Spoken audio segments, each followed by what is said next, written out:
Welcome back to Game of the Week, the series where I bring you the best and worst that DPL Season 10 has to offer. And last week, I was looking for a bit of improvement on game quality, and we got that. I actually had some really good games across the board, even if a lot of them came in the same series, and it made the decision a little bit more tricky for me. What else did we get this week? Well, we got some lovely constructive criticism and really nice, positive DPL moments.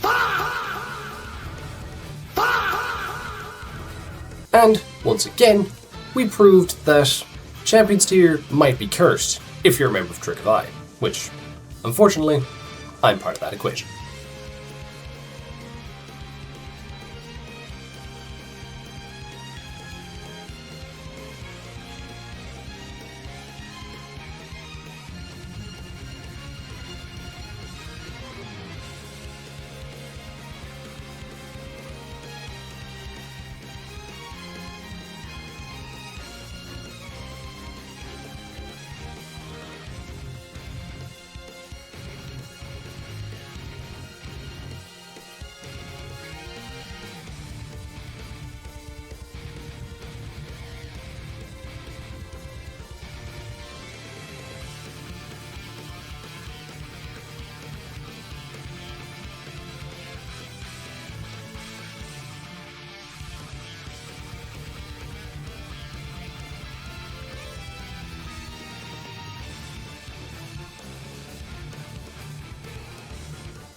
Not everything is bad though when it comes to Champions Tier this week, as our Game of the Week actually comes from Champions for the first time this season, meaning I've covered every single DPL tier over 6 weeks, which, I'm not gonna lie, I'm pretty happy about that. And this week, we have a really good game on paper, as we have Bryann with Nature's Guardians, who's had a fantastic season so far between Champions and Oris, taking on Gypsy King, who's Gypsy King, and Champions is a format that seems to suit him down to the ground as he comes into this game unbeaten. So, should be a really exciting affair. If you guys have been enjoying the Game of the Week, or don't give a shit about the Game of the Week, as has kind of come up earlier this week, then please do let me know in all the good old-fashioned YouTube ways, and leave a like, it helps out the channel. And without further ado, let's head into a matchup breakdown. So Gypsy's team consists of Galar Slowking, Corviknight, Mega Delphox, Primarina, Mamoswine, Komao, Jolteon, and Mousehold. This team gives me PTSD because I played this team back in week 1. Bryan's team consists of Megalop, Mega Scizor, not Mega Scizor, that'd be kinda crazy, Hydreigon, Slowking, Tinkaton, Rotom-Mow, Salazzle, and Golurk. And there's quite a few interesting bits to look at in this matchup. First off, you look at those top speed Megas, and realize neither of them have a great matchup, but both have to come. Delphox has a lot to deal with this week, as between Slowking, Hydreigon, he's definitely going to want a boosting move, but also needs 2 different types of coverage. Or he's going to be whipping out a weird set, which might involve Mystical Fire, which could be a good tool to get around a Scarf Hydreigon trying to revenge. The Slowkings are very pivotal on both sides. Galar Slowking is one of Gypsy's best ways of checking the Mega Lop, just because SD could be pretty scary, with Dual Stab plus Play Rough. And you then have it as it can check Scizor, it can deal with Tinkaton, and Salazzle. And you look at the far side, and Bryann really needs his Slowking put in the work, as his best check to Delphox as well as Primarina. And in general, he doesn't have much to kill it, since Jolteon could come, and I think Jolteon should come, but it might struggle across the board. Golurk did look good against this team when I used it, so I think Bryann will be taking a leaf out of my book. The set I had was with Charcoal to try and 2-shot a Corv, but I'm not sure he'll go down that route. It's still a decent rocker. Gypsy does have some offensive methods here. Mamoswine looks pretty good on paper, Primarina can click buttons if the Slowking is pressured, and with Jolteon plus Komao, he can make some progress. Honestly, I'd say this is a pretty even matchup on paper, but it's very much going to come down to which Slowking can beat the other Slowking and take the title of the best ugly cousin. I'm a Slowbro guy, of course I'm going to say that. Anyways, that is the matchup, let's hop into the game.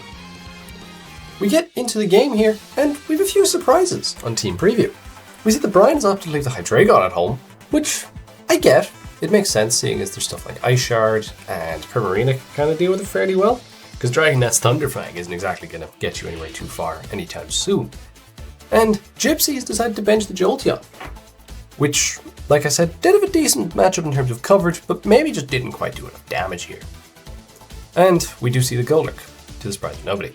We also see a Mousehole bench from Gypsy, which isn't surprising, and we see a benching of Bryan's Salazzle, which, once again, not too surprising, because there's a Slowking, there's a Mega Delphox, and while yes, it can pressure the Primarina and Core Backbone, just isn't great. So you can kind of see that this is going to be a very particular type of game, and might be a bit on the slower side for Champions, which could make it a good analytical piece. Hence why it's Game of the Week. Anyways, let's hop into it. We see Scizor lead from Bryann into Delphox lead from Gypsy, which works out pretty nicely, as Gypsy gets his Mega Evolution for free and misses Will-O-Wisp. Fantastic. He goes for it again, expecting a chilly reception, and gets it right, which Bryann could have had a much more aggressive play. He goes into Mega Lop, clicks U-turn, trying to bait another Will-O-Wisp, and goes Slowking, as it takes a Hex. Really cool prep from Gypsy here, and I think it would have been interesting, well, more interesting, if it had hit turn 1. Hex being able to clean two-shot the Slowking does kind of change how Bryann has to approach this game. So Bryann swaps out in Mega Lop, taking a Mystical Fire, as mentioned in Team Preview, to drop that special attack. U-turn doing 28, so this is proving to be a fat Delphox.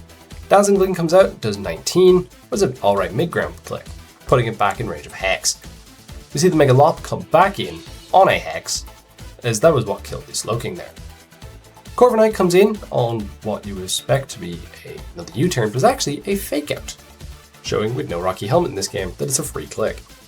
Lop goes for U-turn into Slowking, as Corv clicks U-turn itself, and in comes the Mamoswine.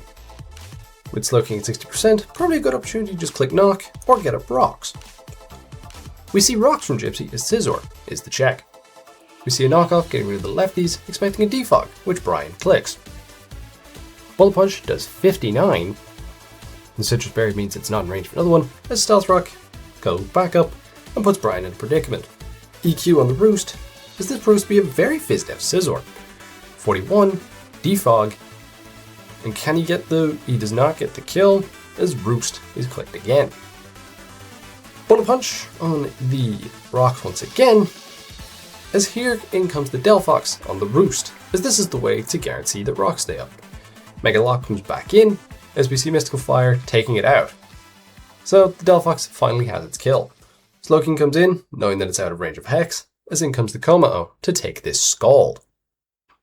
We've no idea what this Kommo is yet, so that could have been a good burn avoid. Tinkerton, he's Bryan's switching in of choice on the Dragon Dance, so maybe this was just Lomberry.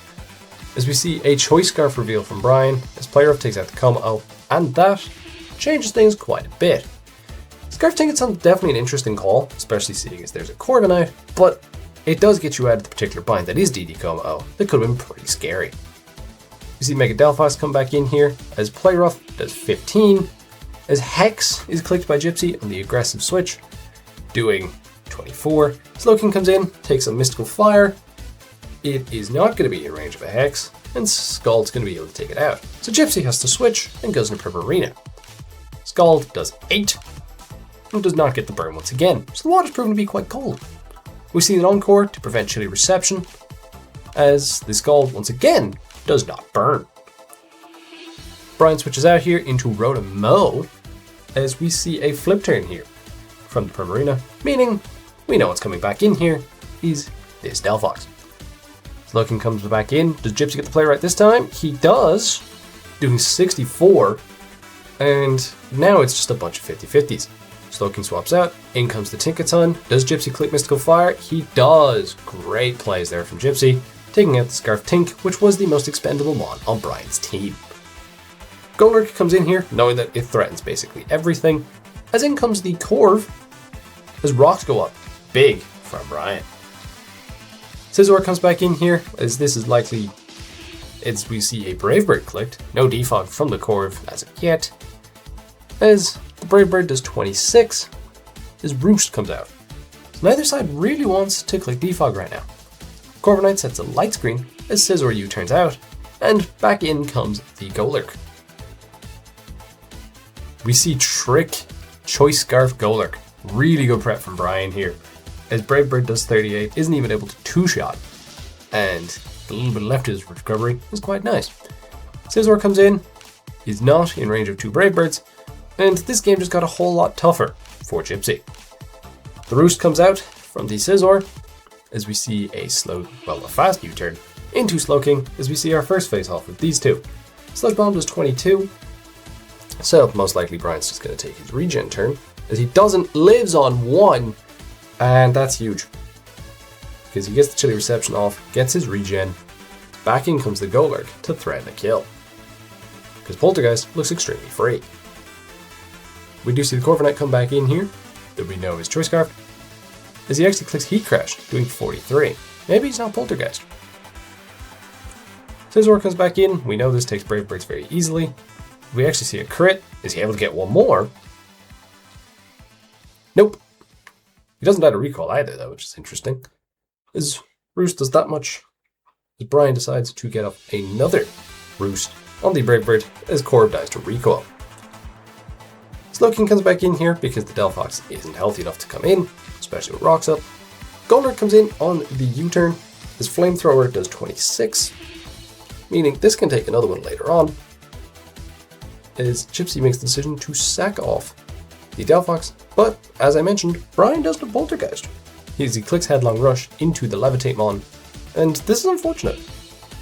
Mystical Fire comes out, picking off the Golurk, as in comes the Scizor to revenge the Delphox with a Bullet Punch.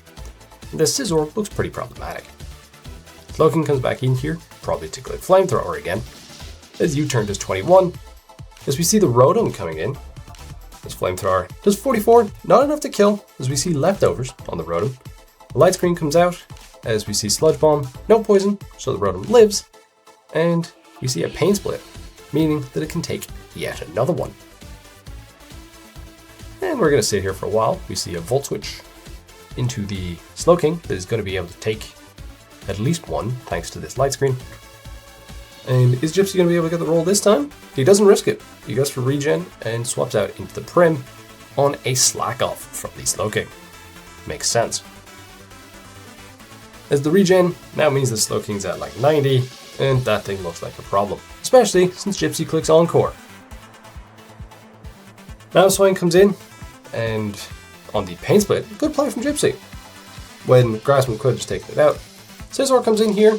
Does he just click Ice Shard, or does he go more aggro? He clicks Ice Shard, as the Bullet Punch is going to be able to pick this thing off. See the Slowking come back in once again. U-turn not doing enough, as we've seen many times in this game. Bryann goes into his own Slowking, as Chilly Reception comes out into the Primarina. Slowking gets that little bit of lefties and burn damage. As Moonblast, we see for the first time, doing 24. Scald does 10, still not burning. Pretty unfortunate from Bryann's point of view. So we see the Psychic Noise trying to stop the Slack Off, but Bryann just clicks Scald again, looking for that burn. He finally gets it, and that should be a little bit of the icing on the cake. Rotom comes in here and is just sacked off, as gives the Slowking regen, and we see the Slowking come back in once again. Moonblast does 27, and gets the special attack drop, as Bryann just clicks Slack Off this time, not expecting the Psychic Noise. We see the Encore from Gypsy, not too surprising, he kind of had to do that. Both take burn, and we see the flip turn from Primarina, means it has one more switch in, and it has to be straight. Slowking is at 28, and here it does just look as though Bryann's just going to stay in and keep clicking Slack Off, because Gypsy's not able to break through this thing whatsoever. And the final nail in the coffin is Bryann's reveal of Nasty Plot on this Slowking, meaning that it's just going to have too much damage output to deal with this Slack Off, because Sludge Bomb's doing nothing, and since the burn earlier means there's no poison, Gypsy does forfeit because there's nothing he can do, and Bryann takes this game. What was definitely the best showcase we've had of the Champions tier so far. Really well played on both sides. I think Gypsy's prep was very solid. Very Gypsy-esque. The Delphox set was really, really good. But the game definitely took a turn on the Scarf Tinkaton reveal, because that was a Dragon Dance Lumberry Coma-O that looked like it could have made a lot of progress. And the Scarf Tink just completely shutting that down meant that mons like the Scizor and this Slowking were far more problematic. The light screen Spadefish Rotom also came into play, because getting that light screen up and making sure you got the paint split definitely was huge, as well as tricking the Choice Scarf onto the Corviknight, even if maybe you would have liked to have had Poltergeist in this game.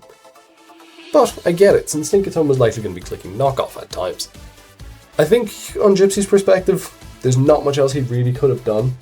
I think he probably wins the game if he gets that Sludge Bomb roll on the Slowking, on the Chili Reception turn. Because if that dies, I don't think that Scizor can beat everything fast enough. It does become an interesting endgame, because the Scizor did look really good across the board. But I think it basically becomes a case of stalling out all the roosts, and it just gets even longer than this 64 turn game, which is definitely one of the longer ones we've seen in Champions, when that's actually good quality, because the less said about Ryan versus Vergi back in week 2, the better. So I hope you guys all enjoyed this game of the week.